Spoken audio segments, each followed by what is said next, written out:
علماء اکرام، حاضرین گرامی، آپ بڑی دیر سے بچوں کا پروگرام سماعت فرما رہے تھے۔ بچوں نے الحمدللہ بہت ہی اچھے انداز سے پروگرام پیش کیا۔ ایسا بالکل بھی نہیں لگ رہا تھا کہ مکتب کے بچے پڑھ رہے ہیں، ایسا لگ رہا تھا کہ کسی بڑے دارالعلوم کے بچے پڑھ رہے ہیں۔ میں دارالعلوم نہیں کہہ رہا ہوں، بڑا دارالعلوم کہہ رہا ہوں۔ اور میں خود آج اتنا تھکا ہوا تھا کہ ظہر میں وہاں فارس میں تھا، سونے بھی ملا نہیں، ایک دم شکر بڑی ہوئی، تو مجھے ایسا لگا کہ میں یہاں آ کے بیٹھے بیٹھے سو جاؤں گا، لیکن بچے اتنا اچھا پروگرام پیش کر رہے تھے کہ میری ساری تھکان اتر گئی بالکل، اور میں حشاش طریقے پر 2 گھنٹے لگاتار پروگرام سنتا رہا۔ آپ کو کیسا لگا میرے بھائیوں پروگرام یہ؟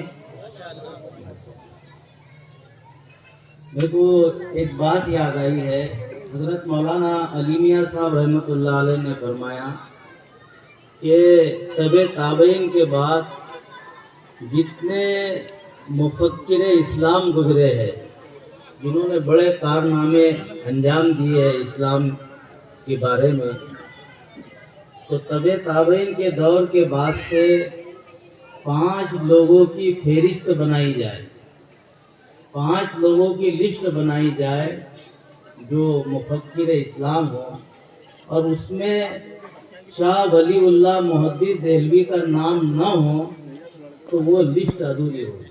اس میں شاہ ولی اللہ محدث دہلوی کا نام آنا ہی چاہیے کہ تب وہ لسٹ مکمل ہوگی۔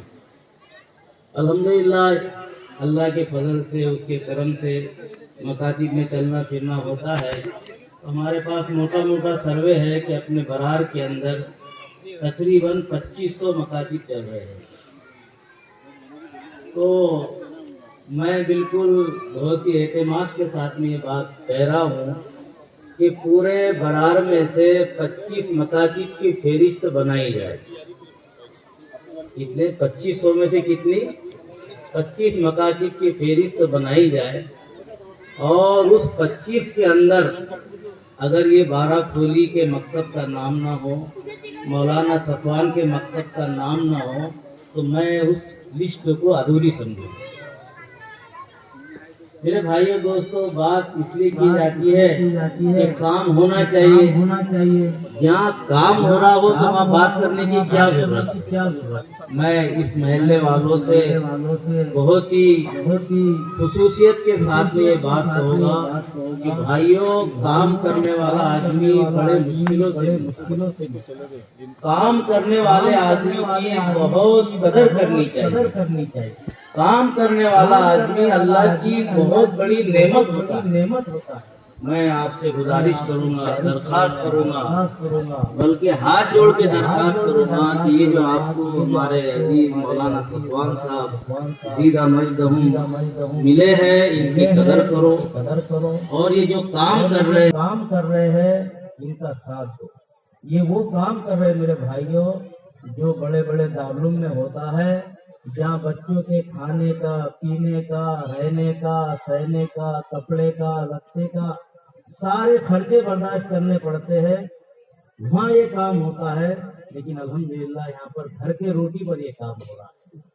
آپ بڑے قابل مبارکباد ہے۔ میری صرف آپ سے گزارش یہ ہے کہ آپ کے محلے کا کوئی بچہ مکتب میں آئے بغیر نہیں رہنا چاہیے۔ دین کا علم حاصل کرنا یہ فرض عین ہے۔ جاہل ان پڑھ رہنا بہت بڑا گناہ ہے، بلکہ حرام ہے جاہل ان پڑھ رہنا۔ لیکن ہم ان پڑھ جاہل رہنے کو گناہ نہیں سمجھتے۔ کوئی شرابی آدمی ہے تو اس کے بازو بھی نہیں بیٹھیں گے، ارے شرابی ہے یہ، اور ان پڑھ سے خوب دوستی۔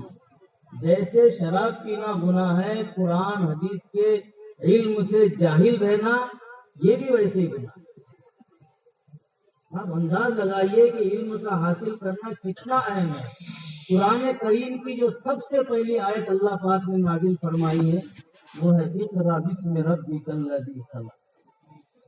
معلوم پڑا کہ پہلا حکم اللہ تعالیٰ پڑھنے کا دے رہے ہیں، پڑھو علم حاصل کرو، یہ پہلا حکم آیا۔ اس سے اندازہ ہوتا ہے میرے بھائیوں کہ یہ سب سے بڑی چیز ہے، سب سے اہم چیز ہے۔ لیکن ہم دیکھ رہے ہیں کہ ہماری اولادیں، ہمارے نوجوان، یہ جو موبائل کا دور آیا ہے، اپنا وقت اس کے اندر لگا رہے ہیں، جو فرض عین ہے اس کو چھوڑتے چلے جاتے ہیں۔ تو الحمدللہ انداز ہوا کہ آپ کے محلے کے بہت سارے بچے مکتب میں آ رہے ہیں، لیکن آپ جائزہ لیں گے، گھر گھر کا سروے کریں گے تو آپ کو ایسے بچے بھی مل جائیں گے جو مکتب میں نہیں آ رہے۔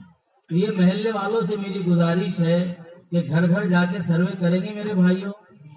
کون کون کریں گا ذرا ہاتھ اٹھاؤ۔ ایک ہی ہاتھ اٹھا رہے، آپ کچھ اٹھا بھی نہیں رہے، دو دو ہاتھ اٹھاؤ۔ دو دو ہاتھ اٹھانے کا اس لیے کہہ رہا ہوں میں کہ اذان دیتے تو کتنی ہاتھ اٹھاتے اور دعا مانگتے تو اور نماز کی نیت باندھتے تو اس لیے جب دین کے کام کا ایسا وعدہ لیا جائے تو کتنے ہاتھ اٹھانے چاہیے؟ چلو دوبارہ اٹھا، دونوں بھی ہاتھ جو کیسے اٹھائے ماشاءاللہ۔ تو آپ کو گھر گھر جا کر جائزہ لینا ہے، اور جو بچے مکتب میں نہیں آ رہے ہیں ان کو مکتب میں لانا ہے۔ وہ مکتب میں آ جائیں گے ماشاءاللہ، دیکھو کیسے بچے خطبہ تک پڑھ لے رہے ہیں، جمعے کی نماز پڑھا دے رہے ہیں، اور ایسی عجیب عجیب باتیں ماشاءاللہ اس جلسے میں سننے ملی۔ اور میں تو گھومتے رہتا ہوں، تو میں پہلی بار کسی جلسے میں اتنی چیزیں دیکھ رہا ہوں، تو میں بہت ہی دل کے گہرائیوں کے ساتھ میں بہت یعنی بدل و جان یعنی اس سے جو ہے تو بہت ہی مانوس ہوا اور بہت ہی خوشی ہوئی۔ اس کی قدر کرو میرے بھائیوں، اور اس کو ترقی دور بھی، یہ دور جو ہے بہت عجیب دور ہے۔ یہ جو دشمنان اسلام ہیں، انہوں نے اس بات کی کوشش کی کہ ان کو جانی نقصان پہنچائے تاکہ یہ کم ہو، اس میں وہ فیل ہوئے۔ انہوں نے پھر مالی نقصان پہنچایا کہ یہ کمزور ہو، اس میں بھی وہ فیل ہوئے۔